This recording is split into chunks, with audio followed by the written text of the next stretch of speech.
Lors de mes analyses de sang, le docteur s'est figé. Ses mains tremblaient. Elle m'a prise à part et m'a dit, « Vous devez partir maintenant.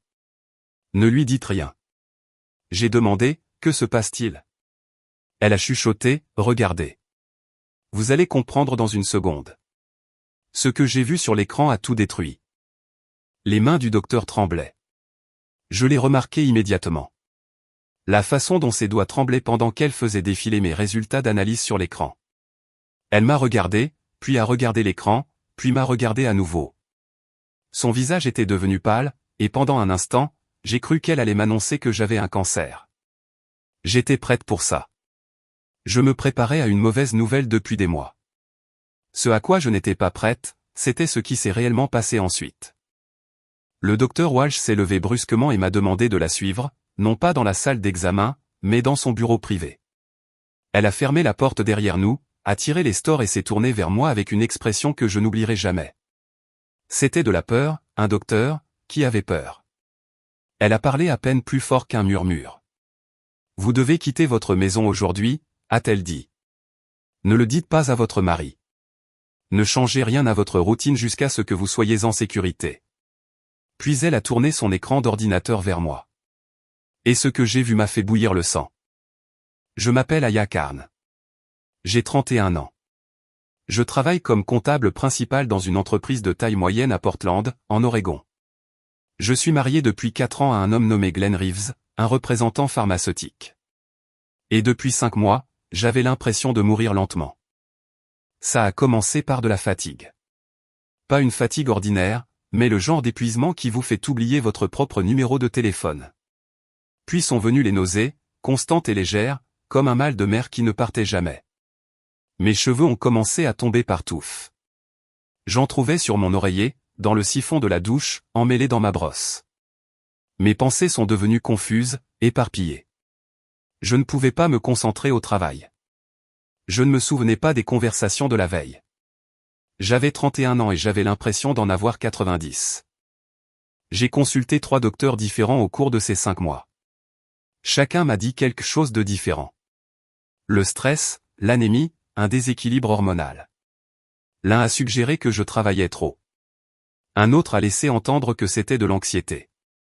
Ils ont fait des tests, n'ont rien trouvé de concluant, et m'ont renvoyé chez moi avec des vitamines et des suggestions de me reposer davantage. J'ai mis ça sur le compte de mes 30 ans. Apparemment, la trentaine n'inclut pas l'empoisonnement à l'arsenic dans le pack de bienvenue. C'est plutôt une option bonus du type « Votre mari est un psychopathe ». Glenn m'accompagnait à chaque rendez-vous. Il s'asseyait dans les salles d'attente en me tenant la main, posait des questions détaillées au docteur, prenait des notes sur son téléphone à propos de mes symptômes. Tout le monde le trouvait merveilleux. Les infirmières l'adoraient. Une réceptionniste m'a dit que j'avais de la chance d'avoir un mari si dévoué. Je la croyais. Je croyais à tout ça.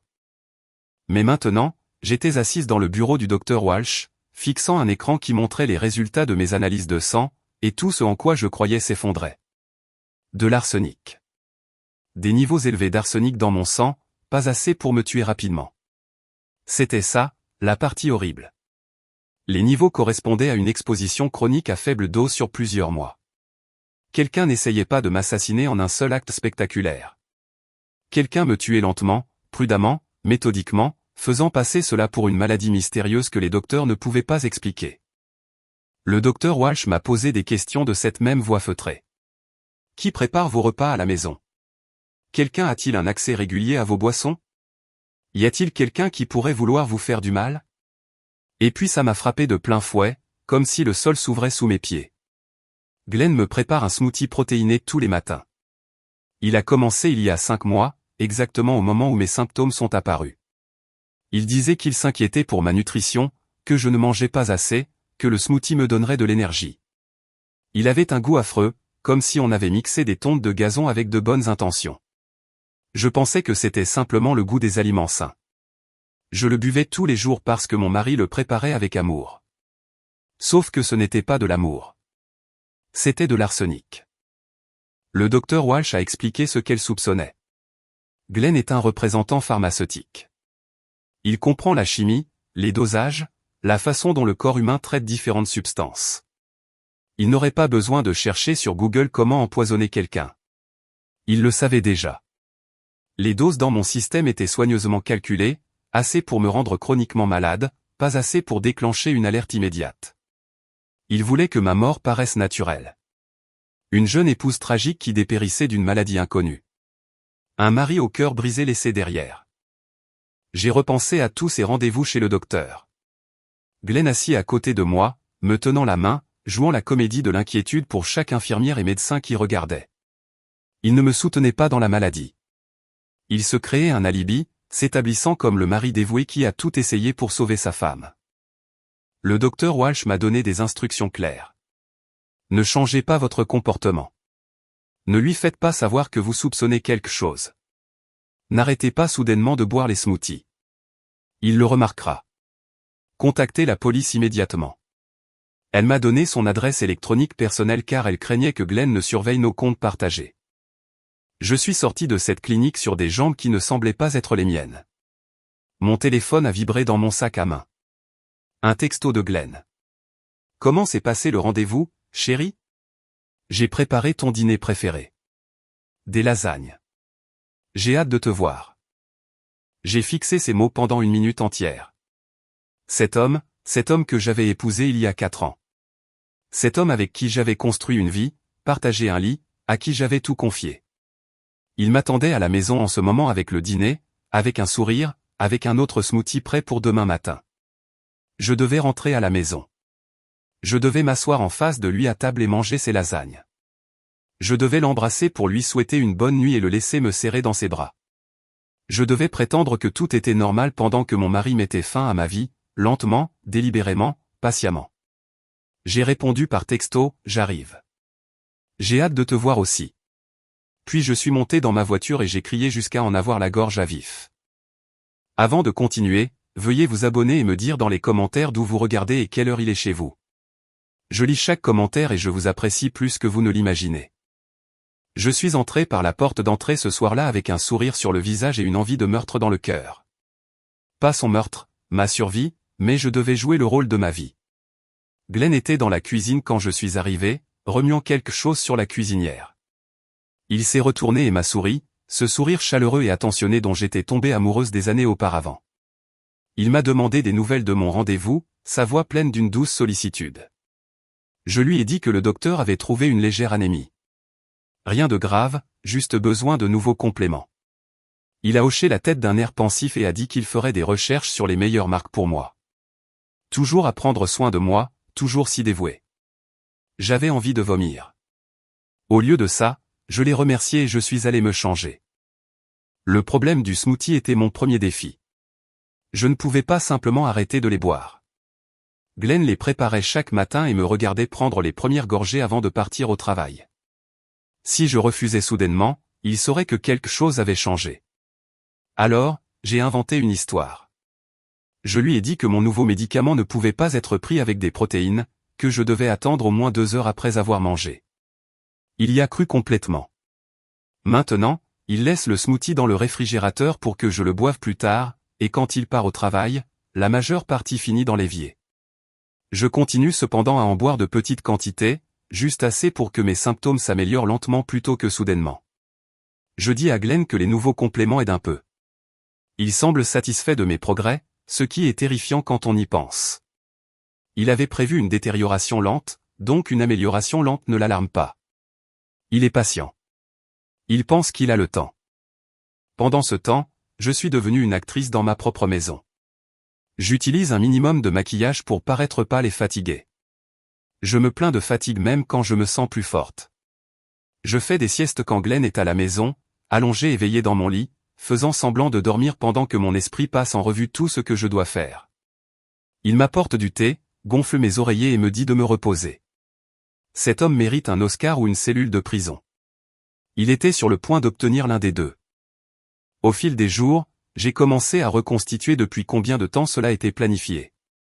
J'avais donné à Glenn le contrôle de nos finances il y a environ 2 ans. Il l'avait suggéré si gentiment. Je travaillais de si longues heures, disait-il. Je méritais de rentrer à la maison et de me détendre, de ne pas m'inquiéter des factures et des relevés bancaires. Laisse-le s'en occuper. Je pensais que c'était de l'amour. C'était du contrôle. Mes amitiés s'étaient également estompées, et je ne réalisais que maintenant pourquoi. Glenn ne m'avait jamais interdit de voir qui que ce soit. Il soupirait simplement lourdement chaque fois que je mentionnais des projets avec ma meilleure amie, Nona. Elle est si négative, disait-il. Je veux juste que tu sois entouré de gens qui te tirent vers le haut. Il faisait cela à chaque fois jusqu'à ce que j'arrête complètement de faire des projets. La mort par 1000 soupirs. Très efficace. Zéro preuve. Un soir, pendant que Glenn était au travail, j'ai fouillé dans les dossiers de notre bureau à domicile. En tant que comptable, je sais où chercher et quoi chercher. Il m'a fallu 20 minutes pour trouver ce qui m'avait échappé pendant 2 ans. Une police d'assurance vie sur moi d'une valeur de 750 000 $. Glenn était le seul bénéficiaire. La police avait été souscrite il y a 10 mois, 4 mois avant même que l'empoisonnement ne commence. Ce n'était pas un crime passionnel. Ce n'était pas un homme qui avait craqué un jour. C'était un plan calculé, développé sur près d'1 an. Mes mains tremblaient si fort que je pouvais à peine tenir le dossier. J'ai continué à creuser. J'ai trouvé des virements vers un compte bancaire séparé dont j'ignorais l'existence. 40 000 $ sur 8 mois, cachés sous des catégories comme « développement professionnel » et « dépenses professionnelles ». Une personne ordinaire n'aurait jamais trouvé ça. Mais j'ai audité des entreprises qui ont essayé de cacher de l'argent avec plus d'acharnement. J'ai une fois trouvé 2 millions de $ déguisés en fournitures de bureau. Le petit stratagème de Glenn était comme un éléphant se cachant derrière un lampadaire. Puis j'ai décidé de le suivre.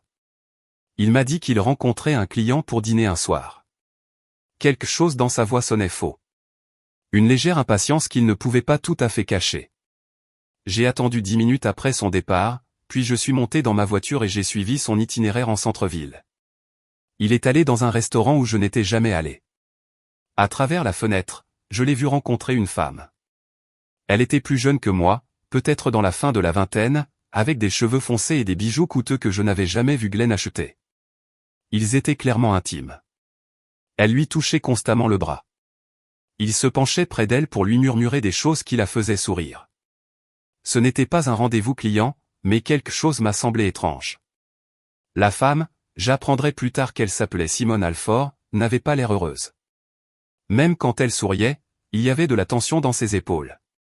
Elle vérifiait constamment son téléphone, distraite, anxieuse. Glenn était tout en charme, mais elle ne rayonnait pas comme une femme amoureuse devrait le faire. J'ai noté cette observation. Elle ne correspondait pas encore au tableau, mais elle semblait importante. J'ai aussi remarqué autre chose pendant ces semaines. La mère de Glenn, Ranata, avait été exceptionnellement présente ces derniers temps. Elle passait presque tous les jours pour prendre de mes nouvelles. Apportait de la soupe maison, s'asseyait avec moi pendant que je me reposais. C'était étrange parce que Ranata ne m'avait jamais aimé. À notre mariage, elle avait dit à la tante de Glenn que je n'étais pas tout à fait la bonne pour son précieux fils. Pendant 3 ans, elle m'avait traité comme une invitée indésirable dans la vie de son fils. Maintenant, soudainement, elle se consacrait à mon bien-être. Cela n'avait aucun sens. Puis, j'ai surpris Glenn au téléphone avec elle. « Merci d'avoir pris de ses nouvelles aujourd'hui, maman », a-t-il dit. « Je m'inquiète tellement quand je suis au travail. » Il avait demandé à sa propre mère de me surveiller. Ranata pensait qu'elle aidait son fils inquiet à prendre soin de sa femme malade. Elle ne savait pas qu'elle faisait partie d'un système de surveillance. Glenn utilisait tout le monde, manipulant la culpabilité de sa propre mère concernant sa froideur passée envers moi. Maintenant que j'étais mourante, Ranata voulait arranger les choses. Et Glenn exploitait cela complètement. J'avais maintenant les pièces d'un puzzle. Un mari qui m'empoisonnait pour l'argent de l'assurance, un compte bancaire secret, une femme mystérieuse qui n'avait pas l'air heureuse, et une belle-mère recrutée à son insu comme espionne. Mais quelque chose ne collait toujours pas. Pourquoi Simone était-elle si tendue? Et que cachait Glenn d'autre? Il y a quelque chose que je ne vois pas encore, me suis-je dit. Quelque chose de plus grand. J'avais raison. J'ai contacté l'inspectrice Maria Reyes grâce à la recommandation du docteur Walsh. Elle était spécialisée dans les crimes domestiques et avait déjà vu des cas comme le mien. Nous nous sommes rencontrés dans un café de l'autre côté de la ville, loin de tout endroit où Glenn pourrait nous voir. L'inspectrice Reyes était directe et professionnelle. Elle m'a cru immédiatement, ce qui m'a semblé être la première bouffée d'air frais que j'avais eue depuis des mois. Elle a expliqué ce dont nous avions besoin. Des preuves concrètes du poison, la preuve de qui l'administrait, des documents financiers montrant le mobile, et idéalement quelque chose d'enregistré qui liait Glenn directement au crime. L'Oregon est un État où le consentement d'une seule partie est requis, m'a-t-elle dit. Cela signifie que vous pouvez légalement enregistrer toute conversation à laquelle vous participez sans en informer l'autre personne. Ma première tâche a été d'obtenir la preuve du poison lui-même. J'ai conservé l'un des smoothies de Glenn au lieu de le jeter, je l'ai stocké dans un contenant que Nona m'a apporté, et je l'ai envoyé à un laboratoire privé recommandé par l'inspectrice Reyes. Les résultats sont revenus en une semaine. Des composés d'arsenic, des doses faibles mais constantes, correspondant exactement au niveau dans mes analyses de sang. Maintenant, j'avais la preuve de ce qui m'empoisonnait. J'avais encore besoin de la preuve de qui et comment. Glenn travaille dans l'industrie pharmaceutique, mais l'arsenic n'est pas un médicament. Les registres de son entreprise ne montraient rien de suspect. L'inspectrice Reyes avait déjà vérifié, alors où se le procurait-il ? Je me suis souvenu de Simone. J'avais fait quelques recherches après avoir suivi Glenn ce soir-là. Son nom complet était Simone Alford, et selon LinkedIn, elle travaillait chez Pacific Northwest Industrial Supply. Il vendait des produits chimiques pour diverses industries, y compris des composés d'arsenic utilisés dans le traitement du bois et la fabrication du verre. Mais Simone travaillait à la comptabilité, pas à l'entrepôt. Elle ne manipulait pas directement les produits. Comment Glenn aurait-il pu obtenir de l'arsenic par son intermédiaire ? Mon père était comptable aussi. Il m'a appris tout ce que je sais sur ce métier. Il disait toujours, la documentation est une protection. Garde des archives de tout. Je le trouvais paranoïaque quand j'étais plus jeune. Il s'avère qu'il me préparait à survivre à mon propre mari. J'ai pris une décision que l'inspectrice Reyes m'avait déconseillée. Je devais parler à Simone directement. Je l'ai trouvée dans un café pendant sa pause déjeuner, assise seule à une table dans un coin. Quand je me suis approché, son visage s'est immédiatement durci. Elle savait qui j'étais. Glenn devait lui avoir montré des photos, la prévenant probablement de sa femme instable. « Vous êtes la femme » dit-elle froidement. « Je n'ai rien à vous dire. » Je me suis assise quand même. Je lui ai montré les résultats du laboratoire, prouvant la présence d'arsenic dans mon sang.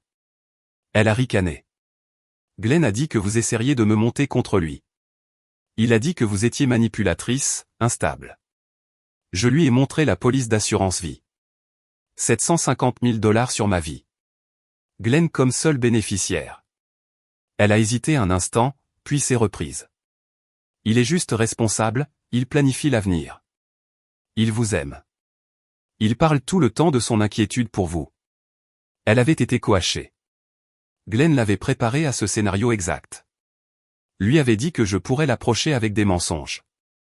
Je devais trouver un autre moyen de l'atteindre. Alors, je lui ai posé une simple question. Est-ce que Glenn vous a demandé de prendre une assurance vie aussi ? Son visage est devenu pâle. Comment saviez-vous ça ? Laissez-moi deviner, ai-je dit. Environ un demi-million de dollars. Il vous a dit que c'était pour votre avenir ensemble, pour quand vous seriez enfin un vrai couple. Il a fait en sorte que ça paraisse romantique. Un engagement pour votre vie commune. Elle n'a pas répondu. Elle n'en avait pas besoin. Son silence confirmait tout. Je me suis penché en avant. Simone, je ne suis pas l'épouse amère qui essaie de s'accrocher à un mauvais mariage. Je suis la victime actuelle de Glenn, et vous êtes la suivante. C'est là que tout a changé. Simone m'a raconté son histoire. Elle avait rencontré Glenn il y a 14 mois lors d'une conférence professionnelle. Il était charmant, attentionné, tout ce qu'une femme pouvait désirer. Il lui avait dit que son mariage était une erreur, que j'étais froide et distante, qu'il était piégé. Il attendait le bon moment pour partir. Elle l'a cru parce qu'elle voulait le croire. Il y a 8 mois, Glenn l'a convaincu de prendre une assurance vie, un demi-million de dollars. Il a dit que c'était pour leur avenir, pour qu'ils soient protégés quand ils seraient enfin ensemble ouvertement. Elle a trouvé ça romantique. Elle avait 28 ans et était amoureuse d'un homme qui lui murmurait des promesses sur la vie qu'il construirait. Elle a signé les papiers avec joie. À peu près à la même époque, Glenn lui a demandé un petit service. Il avait besoin de commander des produits spécialisés pour le travail et le fournisseur de son entreprise était cher. L'entreprise de Simone avait de meilleurs prix. Pourrait-elle lui donner accès à son compte de commande juste pour économiser de l'argent? Elle lui a donné ses identifiants de connexion sans hésiter. Elle n'a jamais vérifié ce qu'il commandait réellement. Elle n'a jamais vu de produit livré. J'ai observé son visage alors que la vérité s'imposait à elle. Glenn a utilisé son compte pour commander l'arsenic qui m'empoisonne. Si les enquêteurs remontaient la trace de l'achat, cela mènerait à Simone, pas à lui. Elle était son bouc émissaire. Et une fois que je serais morte, et qu'il aurait touché les 750 000 $, elle serait la suivante. Une autre perte tragique, un autre paiement d'assurance, un homme en deuil qui n'avait vraiment pas de chance. 2 femmes, 2 polices, 1,25 million au total. Simone s'est mise à trembler. Je pensais qu'il m'aimait, a-t-elle chuchoté. J'ai tout abandonné pour lui. J'attends depuis plus d'1 an. Je sais, ai-je dit. C'est ce qu'il fait. Il vous fait sentir spécial pendant qu'il planifie vos funérailles. Elle m'a regardé alors, vraiment regardé. Et l'hostilité avait disparu. Nous étions 2 femmes qui étaient tombées dans le piège du même mensonge raconté par le même homme, et nous étions toutes les 2 censées finir mortes. Qu'est-ce qu'on fait? A-t-elle demandé. C'est à ce moment-là que ma vieille amie Nona est revenue dans ma vie. Elle avait senti que quelque chose n'allait pas et ne pouvait plus rester à l'écart. Elle m'a contacté la même semaine que j'ai rencontré Simone. Et quand je lui ai tout raconté, elle n'a pas été surprise. J'ai toujours pensé que Glenn souriait comme quelqu'un qui s'entraîne devant un miroir, a dit Nona. Trop parfait, comme un requin en polo. Je lui ai demandé pourquoi elle ne me l'avait jamais dit avant. Elle a répondu, dire à quelqu'un d'amoureux que son partenaire est louche, c'est comme dire à un chat de ne pas faire tomber des objets des tables. Il doit le découvrir par lui-même. Argument valable. Simone a accepté de coopérer avec l'inspectrice Reyes. Elle a fourni les registres de son compte montrant des commandes qu'elle n'avait jamais passées, des produits qu'elle n'avait jamais autorisés. Le composé d'arsenic avait été expédié à une boîte postale, une que Glenn avait louée sous un nom différent, pensant avoir brouillé les pistes. Il ne l'avait pas fait. Pas assez bien. Maintenant, j'avais la source du poison. J'avais le mobile financier documenté jusqu'au dernier centime. J'avais 2 femmes prêtes à témoigner, mais l'inspectrice Reyes voulait une chose de plus pour que l'affaire soit béton. Glenn lui-même disant quelque chose, n'importe quoi qu'il y ait tout ensemble, et je savais exactement comment l'obtenir. Il fallait juste que je me rapproche de l'homme qui essayait de me tuer. L'inspectrice Reyes a coordonné la phase suivante de notre opération avec précision. Simone a fourni les registres de compte de son entreprise et voilà, une commande de trioxyde d'arsenic passée il y a 6 mois. L'adresse de livraison était une boîte postale de l'autre côté de la ville, louée au nom de Gérald Richard, un faux nom, mais les caméras de sécurité du centre postal racontaient une autre histoire. L'inspectrice Reyes a obtenu des images montrant Glenn récupérant des colis de cette boîte exacte à 3 reprises. Son visage était parfaitement clair.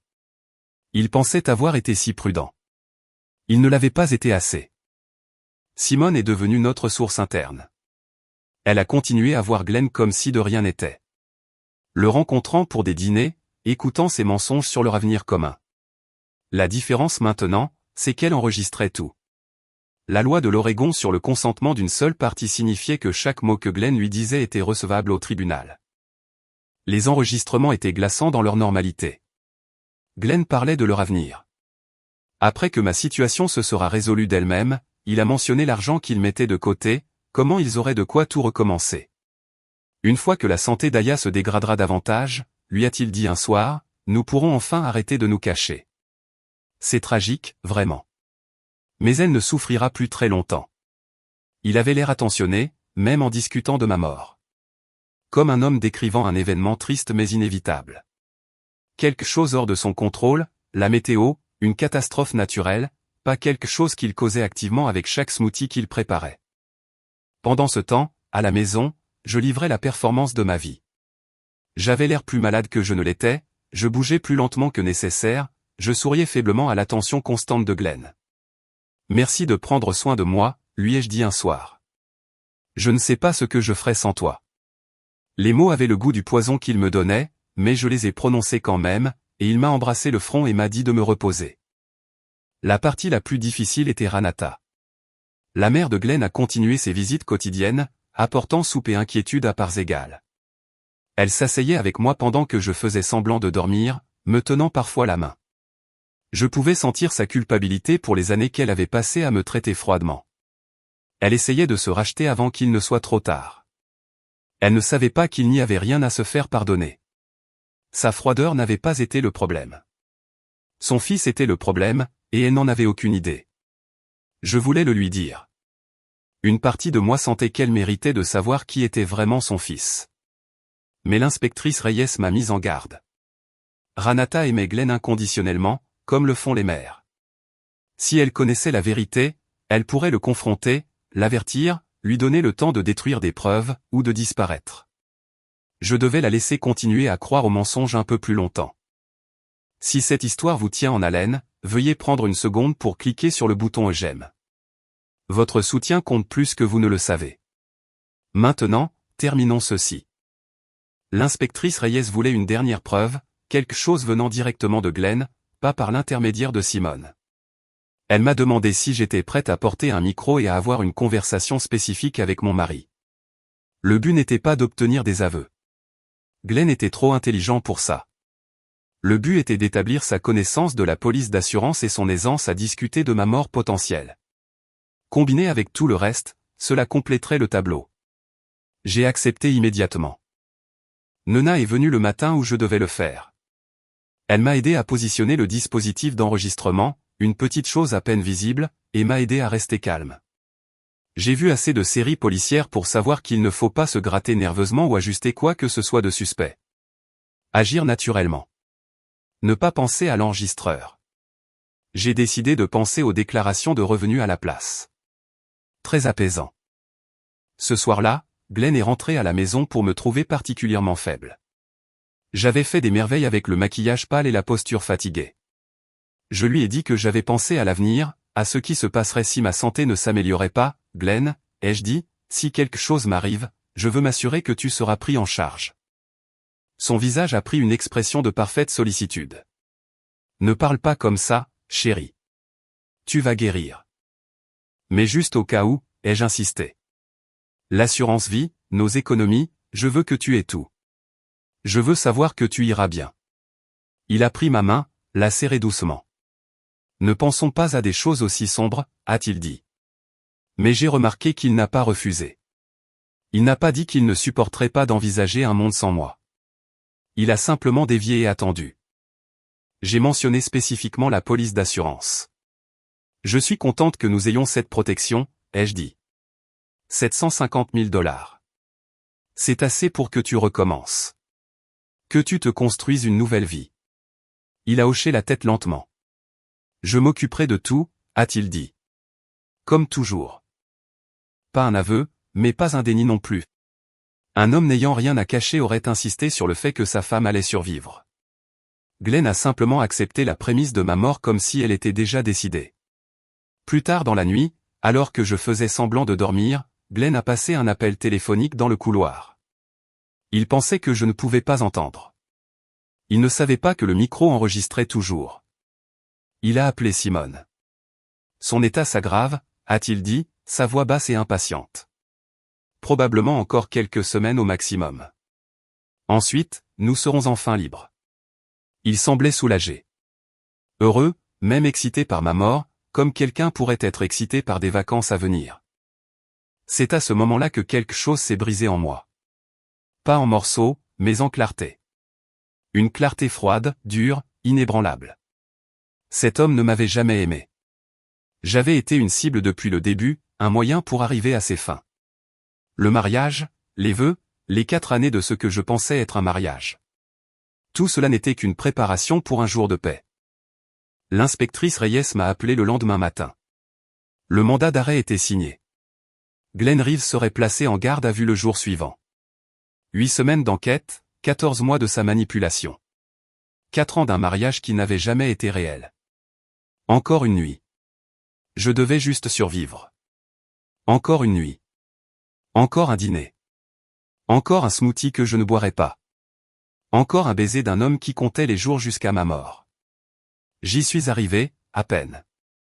Le matin de l'arrestation de Glenn a commencé comme n'importe quel autre matin. Je me suis réveillé avant lui. J'ai fait du café, me suis déplacé silencieusement dans la cuisine. Il est descendu vers 7 heures, douché et habillé pour le travail, sentant l'eau de Cologne que j'aimais autrefois. Il m'a embrassé pour me dire au revoir comme il le faisait toujours. Repose-toi aujourd'hui, chérie, a-t-il dit. Je ramènerai le dîner ce soir. J'ai hoché la tête et souri. Bonne journée. Il a franchi la porte d'entrée.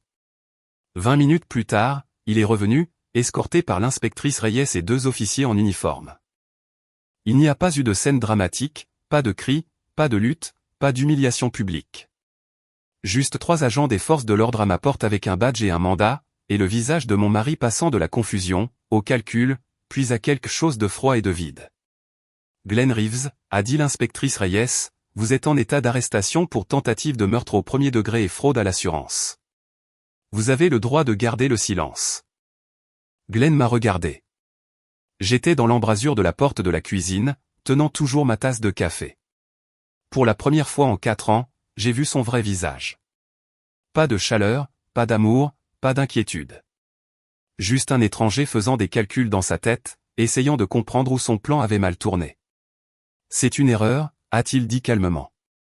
Ma femme est confuse. Elle a été très malade. Il jouait encore la comédie, même maintenant. L'inspectrice Reyes n'a pas scié. Nous avons l'analyse en laboratoire du poison, des dossiers financiers, des témoignages et des conversations enregistrées. Vous pouvez garder votre performance pour votre avocat. Quelque chose a vacillé dans les yeux de Glenn pendant un instant. Puis ça a disparu. Je veux mon avocat, a-t-il dit. C'est votre droit. Ils l'ont menotté là, dans notre salon. Lui ont lu ses droits. L'ont conduit à la voiture banalisée qui attendait dans notre allée. Il ne m'a pas regardé en arrière. Pas une seule fois. Je suis resté à la fenêtre et je les ai regardés s'éloigner. L'homme que j'avais épousé, l'homme en qui j'avais eu confiance, l'homme qui m'avait tenu dans ses bras pendant que je pleurais à cause de ma maladie mystérieuse, disparaissant dans notre rue de banlieue tranquille à l'arrière d'une voiture de police. Je m'attendais à ressentir du triomphe, de la victoire, quelque chose de puissant et de satisfaisant. Au lieu de cela, je me sentais juste fatigué et libre. Au poste, l'avocat coûteux de Glenn est arrivé en moins d'1 heure. Glenn a immédiatement déployé son plan de secours. Blâmer Simone. Elle doit avoir empoisonné ma femme. Il a dit aux inspecteurs que Simone était obsédée par moi. Elle voulait qu'Aya disparaisse. Je n'avais aucune idée de ce qu'elle faisait.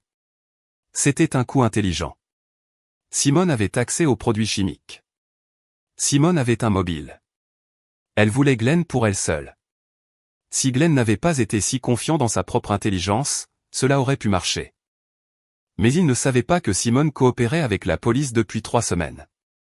Il ne savait pas pour les enregistrements où il discutait de ma mort avec un enthousiasme visible. Il ne savait pas pour les images de sécurité le montrant en train de récupérer des envois d'arsenic dans une boîte postale qu'il pensait intraçable. L'inspectrice Reyes lui a fait écouter les enregistrements. Sa propre voix disant à Simone qu'il me restait probablement quelques semaines. Sa propre voix, calme et impatiente, disant qu'il serait enfin libre. C'est à ce moment-là que le visage de Glenn a changé. C'est là qu'il a su. Il a essayé de blâmer Simone, ai-je dit plus tard à Nona. Et elle a ri amèrement. Je suppose qu'il n'a pas reçu le mémo que son plan de secours avait changé de camp. Il s'avère que les femmes se parlent. Concept révolutionnaire. Les preuves étaient accablantes. L'arsenic dans les smoothies confirmé par analyse en laboratoire. L'arsenic commandé via le compte professionnel de Simone en utilisant des identifiants que seul Glenn possédait. Des images de sécurité de Glenn récupérant les envois. Une police d'assurance vie souscrite 4 mois avant le début de l'empoisonnement. 40 000 $ cachés dans un compte secret, des conversations enregistrées montrant sa connaissance et son anticipation de ma mort, et ses propres relevés téléphoniques révélant des recherches sur les symptômes chroniques de l'arsenic, le délai de paiement de l'assurance vie, et les poisons indétectables. Il avait cherché ce dernier sur notre ordinateur familial partagé, celui dont j'avais le mot de passe. Un génie du crime, tout le monde. L'avocat de Glenn lui a conseillé d'envisager un accord de plaider coupable. Il n'y avait pas de défense viable. Le procès serait une formalité. La situation de Simone s'est résolue plus rapidement. Le procureur de district a reconnu qu'elle avait été manipulée et utilisée. Elle ne savait pas que Glenn commandait du poison via son compte. Elle ne savait pas quelle était la prochaine sur sa liste. Elle avait pleinement coopéré à l'enquête, fourni un témoignage crucial et aidé à monter le dossier qui enverrait Glenn en prison. Le procureur a proposé un accord. Probation, thérapie obligatoire, pas de peine de prison. Simone a accepté. Elle avait perdu son emploi lorsque la nouvelle de l'affaire avait éclaté. Perdu sa réputation, perdu l'avenir qu'elle pensait construire, mais elle a gardé sa liberté. Elle m'a envoyé un message par l'intermédiaire de l'inspectrice Reyes. Juste quelques mots. Merci de m'avoir dit la vérité alors que vous n'étiez pas obligé. Je n'ai pas répondu. Il n'y avait plus rien à dire. Nous n'étions pas amis et ne le serions probablement jamais, mais nous nous comprenions d'une manière que personne d'autre ne pourrait jamais comprendre. Le dire à Ranata a été plus difficile que je ne l'avais prévu. L'inspectrice Reyes l'a informé officiellement, mais je l'ai appelée après. Je ne sais pas trop pourquoi. Peut-être que je sentais que je lui devais au moins ça. Peut-être que j'avais besoin qu'elle l'entende de ma bouche. Elle n'y a pas cru au début. Elle n'arrêtait pas de dire qu'il devait y avoir une erreur. Glenn ne ferait jamais ça. Ce ne pouvait pas être réel. Puis elle est devenue silencieuse. Puis elle a pleuré. J'étais dans ta maison, a-t-elle dit en larmes. Je t'ai vu souffrir. Je t'ai apporté de la soupe pendant que tu étais empoisonné par mon propre fils. Je ne savais pas quoi dire à ça. Elle non plus. Ranata n'a été accusée de rien. Elle ne savait vraiment pas. Elle n'était qu'une autre personne que Glenn avait utilisée. Son amour maternel, sa culpabilité, son désir d'être une meilleure belle-mère. Tout cela a été militarisé contre moi à son insu. Nous sommes toutes les deux des femmes qui ont aimé un homme qui n'a jamais existé, lui ai-je dit. Elle a raccroché. Je n'ai plus eu de ses nouvelles depuis. Je ne lui en veux pas. Glenn a d'abord refusé un accord de plaider coupable. Son ego ne lui permettait pas d'admettre la défaite. Mais après que son avocat a examiné le dossier complet des preuves, la réalité s'est imposée. Il n'y avait aucune chance de gagner cette affaire. Il ne s'agissait que de limiter les dégâts. Le procès a duré 3 semaines. J'ai témoigné pendant 2 jours, expliquant au jury 5 mois d'empoisonnement, 4 ans de manipulation, et le moment où les mains tremblantes d'un docteur ont tout changé. J'ai regardé Glenn de l'autre côté de la salle d'audience, je l'ai vraiment regardé, cherchant toute trace de l'homme que j'avais épousé. Il n'était pas là. Peut-être ne l'avait-il jamais été. Le jury a délibéré pendant 4 heures. Quand ils sont revenus, le visage de Glenn était un masque. Pas de peur, pas de remords, aucune émotion. Coupable de tentative de meurtre au premier degré, coupable de fraude à l'assurance, coupable de violence domestique. Le juge l'a condamné à 15 ans de prison d'État. Il serait éligible à la libération conditionnelle après 10 ans, ce qui signifie qu'il aurait au plus tôt 46 ans lorsqu'il se présenterait devant une commission de libération conditionnelle. Sa licence pharmaceutique a été révoquée de manière permanente. Tous ses biens ont été gelés en attendant mon procès civil. L'homme qui avait tout planifié au milligramme près n'avait pas prévu ça. Simone a terminé sa probation et a déménagé en Californie. Elle m'a envoyé un dernier message avant de partir. Juste une adresse de réexpédition au cas où j'aurais besoin de quelque chose. Je l'ai rangé dans un tiroir et ne l'ai pas regardé depuis. Nous avons survécu à la même tempête, mais cela ne fait pas de nous des amis. Certaines connexions n'existent que dans la crise. Ranata a vendu sa maison pour payer ses dettes. Glenn lui avait promis de l'aider avec ses $60 000 une fois que les choses se seraient calmées. Les choses se sont calmées différemment de ce qu'elle avait prévu. Aux dernières nouvelles, elle a emménagé avec sa sœur en Arizona. Elle ne m'a jamais écrit. Je ne lui ai jamais écrit. Certains silences disent tout ce qui doit être dit. Ma convalescence a duré environ 3 mois. L'arsenic a disparu de mon système. Mes cheveux ont repoussé, épais et sains. Et le brouillard cérébral s'est dissipé comme la brume matinale qui se lève sur un lac. Je me suis souvenu de qui j'étais avant Glenn. Avant la manipulation, avant l'isolement, avant de devenir une femme qui demandait la permission de voir ses propres amis. J'ai demandé le divorce pendant que Glenn attendait son procès. J'ai obtenu tout ce qu'il n'avait pas déjà volé. J'ai vendu la maison immédiatement. Chaque pièce contenait un souvenir qui était en fait un mensonge. Et je ne pouvais plus y dormir. J'ai déménagé à Seattle. Nouvelle ville, nouvel emploi, nouvel appartement avec de grandes fenêtres et une cuisine où je prépare mon propre petit déjeuner chaque matin. Pain grillé, fruits frais. Des choses simples que je contrôle complètement. Il y a quelque chose de profond à se nourrir soi-même, à faire confiance à ce qui entre dans son propre corps. Je ne tiendrai plus jamais cela pour acquis. Nona et moi dînons ensemble tous les jeudis. Maintenant, elle n'a jamais dit une seule fois « je te l'avais bien dit ». Même si elle en avait gagné le droit. Les vrais amis n'ont pas besoin de le dire. Ils sont juste là et continuent d'être là. Glenn m'écrit parfois de prison. Je reconnais son écriture sur les enveloppes. Cette écriture soignée et prudente que je trouvais si attirante. Je n'ai jamais ouvert une seule lettre. Je ne sais pas s'il s'excuse, s'explique, manipule ou menace. Je m'en fiche. Certains chapitres se ferment définitivement et essayer de les relire ne fait que causer de la douleur. Je me suis demandé si j'avais manqué des signes avant-coureurs. Si j'aurais dû savoir plus tôt, si j'étais stupide de lui avoir fait confiance, mais j'ai fait la paix avec ça maintenant. Glenn était doué dans ce qu'il faisait. Il s'était entraîné toute sa vie. J'ai été la cible d'un prédateur qui savait exactement comment devenir ce dont sa victime avait besoin. Ma seule erreur a été de croire que l'amour pouvait ressembler à du contrôle, que la dévotion pouvait ressembler à de la suffocation. Je sais mieux maintenant. J'ai survécu parce que je suis têtu et que je sais lire les petits caractères. Mon père m'a appris que la documentation est une protection. Et il avait raison.